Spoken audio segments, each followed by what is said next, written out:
2026 কাপের জন্য আর্জেন্টিনার চূড়ান্ত 26 দলের সাজাতে গিয়ে কোচ লিওনেল স্কালোনি 2022 সালের শিরোপাজয়ী দলের বেশ কয়েকজনকে বাদ দিয়েছেন।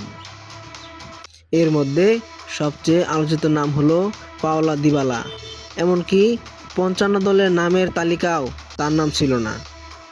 সবার মনে একই প্রশ্ন, কেন দিবালা বিশ্বকাপ দলে জায়গা পাননি? তাই এবারে এই ব্যাপারে নিয়ে সরাসরি মুখ খুললেন কোচ স্কালোনি। দিবালা যে দারুণ খেলোয়াড় সেটা আলাদা করে বলার দরকার নেই।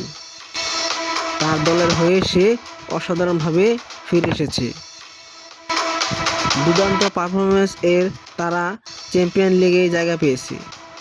বাদ পড়ার জন্য পিছনে তিনি জানান, এই বিষয়টি পিছনে বড় একটি কারণ হলো জাতীয় দল থেকে দিবালার দীর্ঘ অনুপস্থিতিতে। 2024 সালে সেপ্টেম্বরে তাকে দলে ডাকা হয়েছিল। তিনি চিলি ও কলম্বিয়ার বিপক্ষে বিশ্বকাপ বাছাই ম্যাচে তিনি মাত্র 16 মিনিট মাঠে ছিলেন। তারপর থেকে প্রতিটি আন্তর্জাতিক উইন্ডোতে তিনি ছিলেন না। এই ফাঁকে নতুন খেলোয়াড়রা দলে জায়গা করে নিয়েছে।